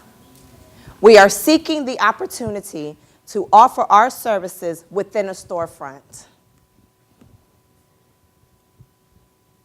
And this competition will assist us on that venture.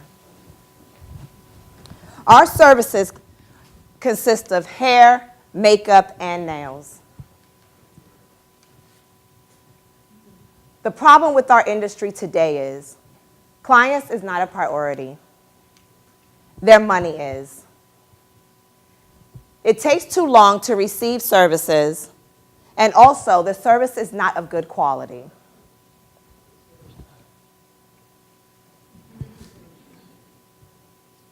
I'm sorry. Okay. So, what Licata Boutique can offer our clients, we give them priority service. There are no long waits because we don't double book. We provide quick, convenient, quality service by skilled service providers for a reasonable cost. We offer you mobile and also in-store services. Our customers consist of stay-at-home moms and dads, children between the ages of 5 to 12, teenagers, businessmen and women, college students, and our elderly. Our potential competitors, mobile competitors, will only offer you their services within a certain distance of where they're located. At Licata Boutique, you will receive our services throughout the metropolitan area. That is DC, Maryland, and Virginia, including here in Baltimore. Full service competitors, they offer you their services at a high cost. Licata Boutique is able to offer you our services at a reasonable cost, charging you the going rate for that service in that area.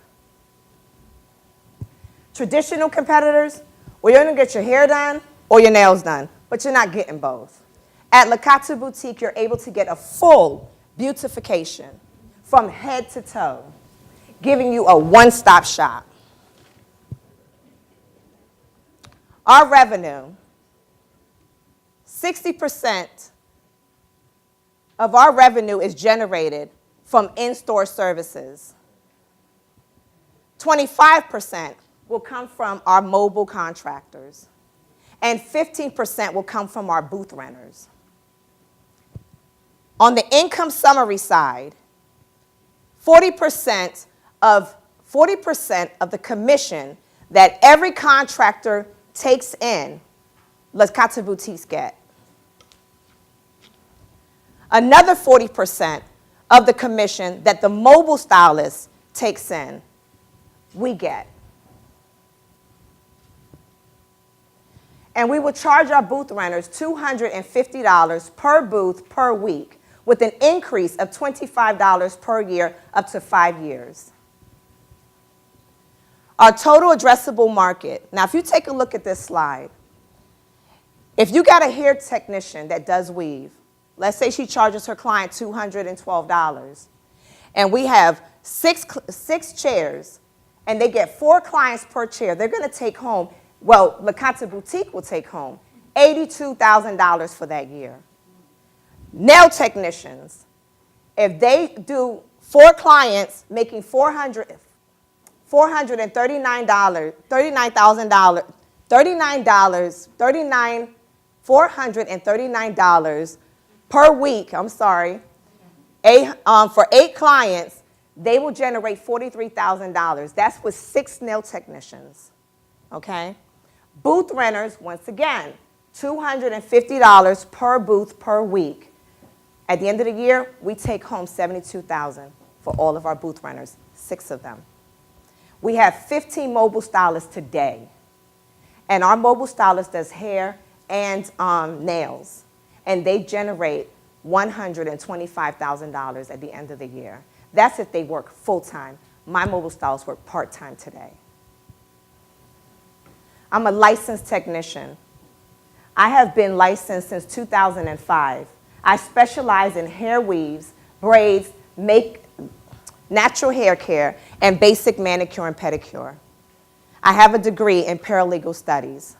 My name is Tracy Shand. I'm the CEO and also a stylist at La Gato Boutique Salon. Thank you.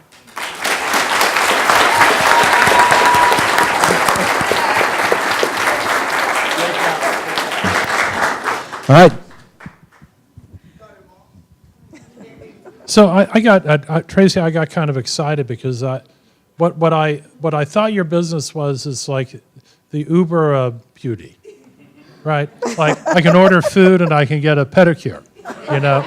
So that's part of your business, right? But you also are going to have a site, right? You're going to have a storefront. Yes, well, what we do at La Cata is that we go to people's homes Yeah. and we provide them with personal grooming. And now we're looking to open a storefront to also do the Okay, same so- thing through our mobile, but also. So within just the talk to me about that. So so your existing business, and you're in the existing category, was you sent people into homes of people that couldn't get out or couldn't get to a beauty salon to Yeah. make them more beautiful. Right. So if Yeah. you're in your office and you need a haircut and you cannot make it to the barbershop, you call me and I'll send you a barber to come and cut your hair. And that way you're at work and you can continue working. I cut your hair, we clean up, and we leave. So here's my question. Is that business that you're already in, is if you had more people that work part-time for you, could you grow? Is there a lot of growth in that business? Or is that business plateauing out and that's why you got to open the storefront? The mobile service does not go out. It's just consistent. Yeah. But I will generate more with the storefront. So that will give me an opportunity to provide more services and more product. Yep, got it, Yeah. understood.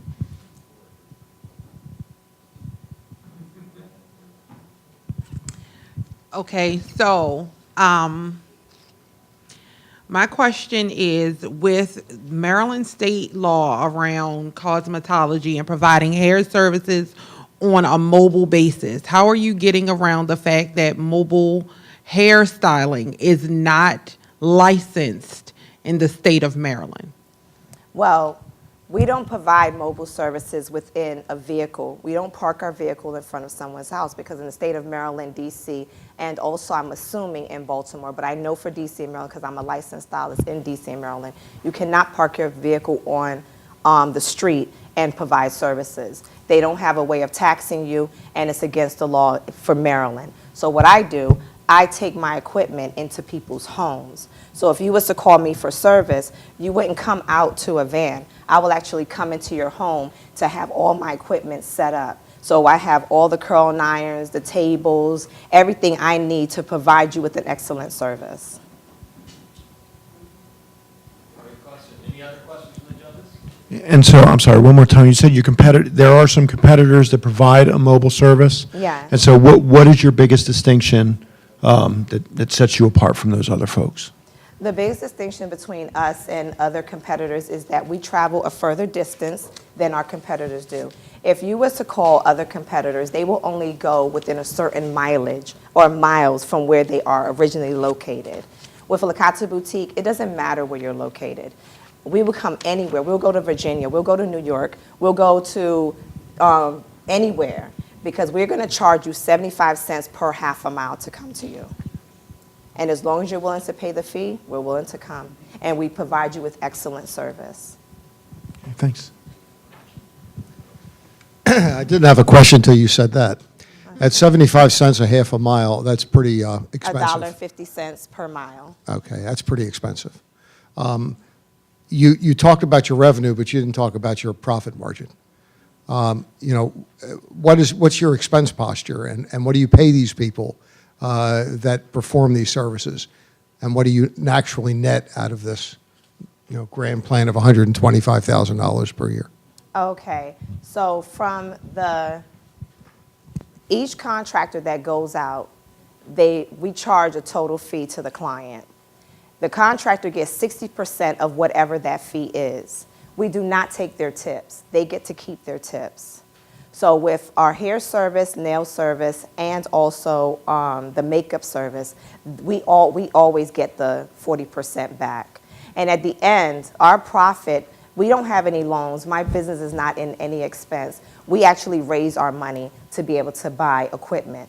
So I have already $30,000 to go towards my business. I've spent $10,000 buying equipment, meaning my nail tables, my shampoo bowls, and all of those things already.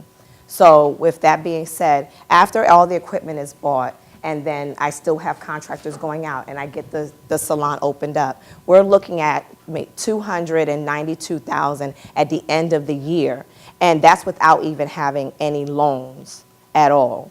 Now, if I was to get a loan, I could pay back any loan within 3 years. Any other questions? No? All right, great, thank you. Thank you.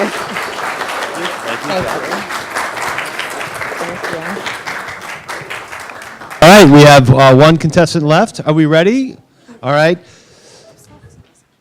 So again, please don't go anywhere quite yet. One more to go, and then there's lots of food and mingling and other goodies going on out in the auditorium. Are you guys impressed? Have we put on a good show tonight?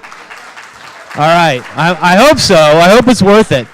We went a little long, but I apologize, but I do believe it was worth it, and I think our last contestant is going to bring it home for you.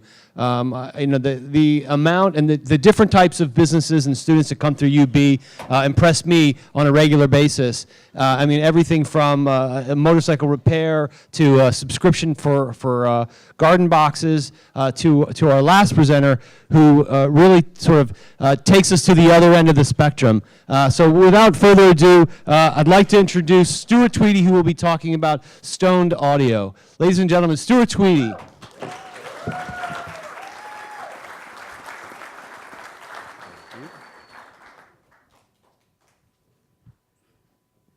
Before we get started, could I get a show of hands of people here tonight who own AirPods? Okay, you got a good amount. So this story is kind of weird because I stumbled upon Stone almost completely randomly. I'd gone out to get AirPods and they were sold out. And rather than wait, I decided to try all of the best down to some of the worst in-ear headphones. I noticed if I wanted great sound, I would have to pay extra for features I didn't really need. As a college student, the extra $100, $150 really adds up. So I decided to call my friend Zach, an avid musician, audiophile, and entrepreneur, for some recommendations. Zach quickly mentioned that I should get stoned. Now, it's not what you think. Stoned is a company that Zach started a few years ago to focus on one thing: sound. As soon as I had tried the product out, I fell in love. They were sleek, sounded great, and extremely comfortable. That said, there was one major issue. Stone needs updating. Now, Zach is a serial entrepreneur who's started almost 35 companies in the past 5 years, and he's moved on to other opportunities. When I expressed interest in the brand as well as the product, and mentioned my experience in the eFellows program, Zach mentioned I should relaunch the company as CEO. Our mission is pretty simple. We want people to have great experiences, whether it's your podcasts, audiobook, or music, through audiophile grade sound. Stone started with around $20,000 in funding, which in under 2 months drove over $135,000 in sales. We also grew a pretty massive community, becoming one of the top wireless audio companies on Facebook. Now, our model revolves around designing and marketing products and outsourcing the development to our partners in Shenzhen, China. Shenzhen is the hardware capital of the world, giving us access to the latest in wireless audio technology.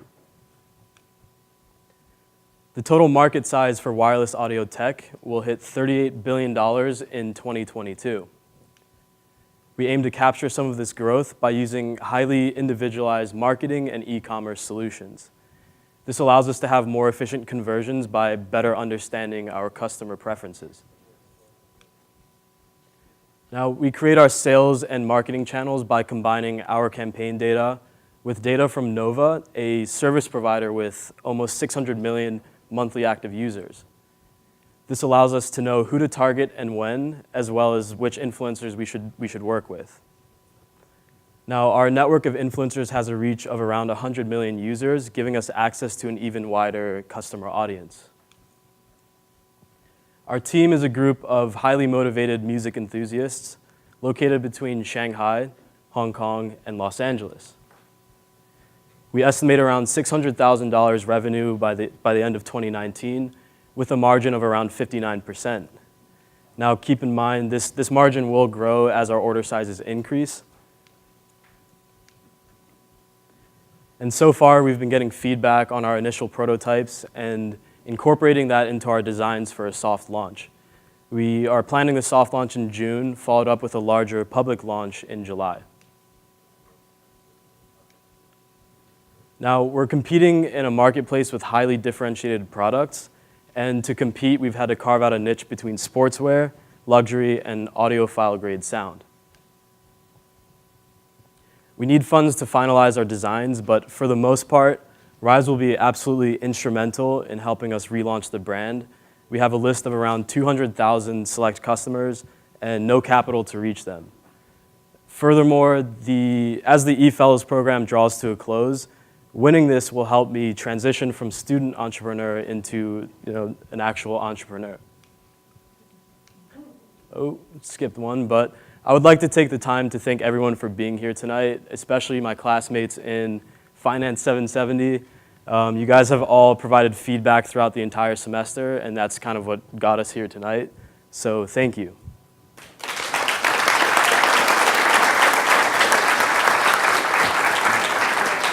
I'm guessing it's going to be Questions? Sure. So tell me more about the product and how is it unique, or is this a product that other companies are selling just under different branding? No, so these are like original designs. So we've partnered with like ODMs, original design manufacturers, to create our own product. And then the chipsets themselves, we're not creating that. So the chipsets are off the shelf, but we've tested hundreds of them and figured out which are the ones we want in our product. And what kind of IP protection do you have for the design that for the you design guys are itself, developing? we can trademark that. But so last time the Stone was launched, the design itself ended up getting copied. Some manufacturers that did some samples, we didn't go with them, ended up just producing it. So that is a problem, but what's really important is the branding itself, and if people are interested in that. And I was going to say, I mean, it seems principally like a branding play and a social media play that you're knocking out of the park. So. Yeah, definitely. How much do they cost? What is retail is around $120. And how much does it cost for you to make them? All in, including marketing, is around $30. Are they being manufactured outside of the United States? Yes, in Shenzhen, China. And they're being shipped here? Yep. You included shipping costs in that? Yep, so that's, shipping, fulfillment, marketing cost, product itself. That's the margin that we have for around 59%. Thank you. Yep.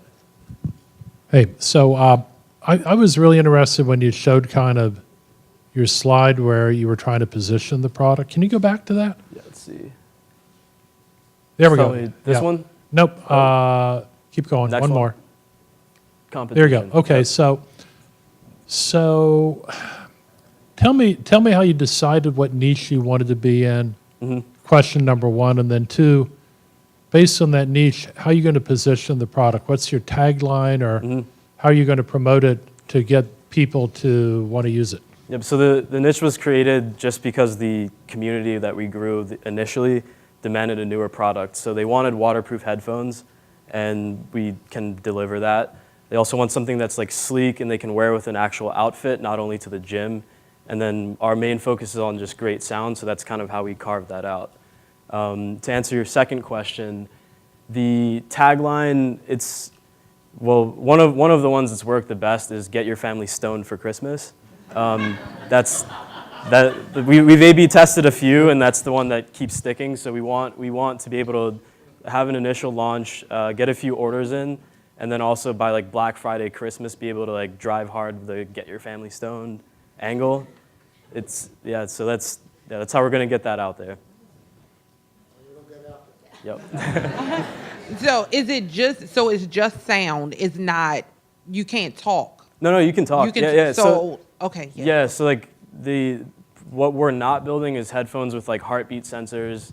You know, there isn't active noise cancellation, there's noise isolation. So there are certain features that use up a lot of battery life that we don't have. And because we don't have that, we can have bigger drivers. So we can have crisp sound and offer it at around $120. Yeah, you can talk, like there's a microphone, headset, all that, yeah. What differentiates you from Apple? Again, basically that we're not creating smart headphones, we're not pushing the boundaries with technology and what we can do in wireless audio. We're just focusing on designing, useful products and then finding chipsets that exist. So we don't have like a massive R&D budget like other companies, but we can buy those headphones, see what they're doing, what they're using, and emulate that. I want to get stoned right now.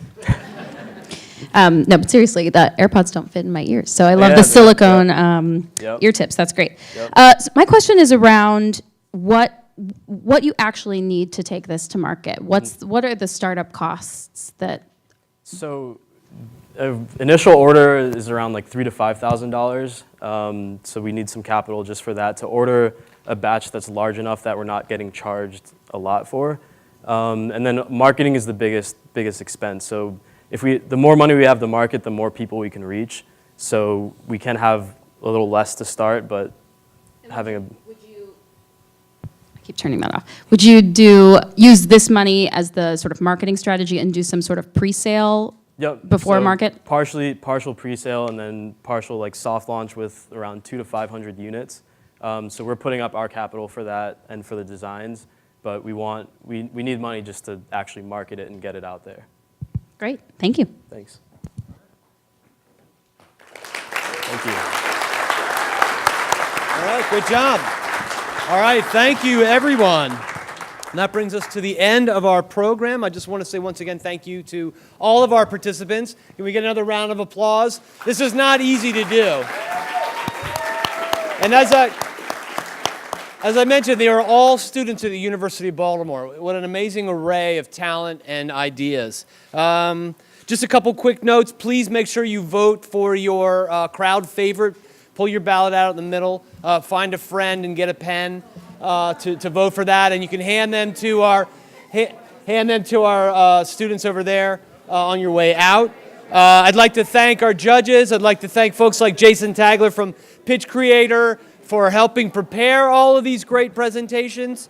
A round of applause for them. All of our coaches and mentors. Thanks to Focal Point Productions and ZMB for doing all the live streaming. Hello World. And then that's it. I would like... would you guys like to give the finalists one more round of applause to their faces? Come on out, everybody.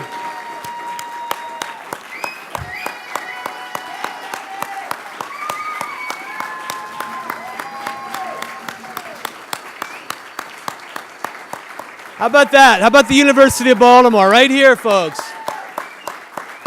Great. And as I mentioned before, they will all be available to answer your questions, take your business cards, and maybe even a few checks. Thank you all again for coming. I hope you enjoyed the evening. There's plenty of food, and I know you don't want to hear me speak any longer. So without further ado, let's get to announcing our winners. First up is crowd favorite goes to Bloombox. Congratulations. Well done, yeah. Excellent. And all amateur photographers are welcome. I'll give you my business card. Please send us those photos. All right. Next up for Idea Stage Business goes to AMJ Fishing Gloves.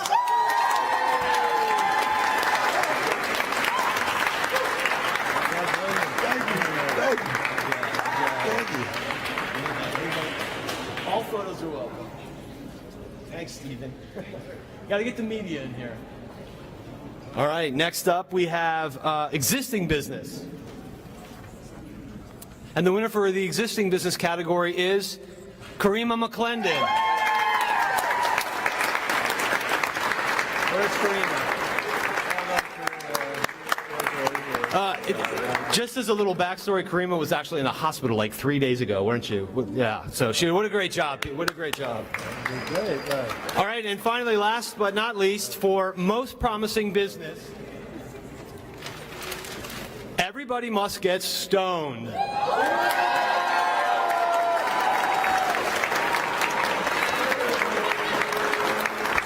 Where'd he go? Where's Stuart?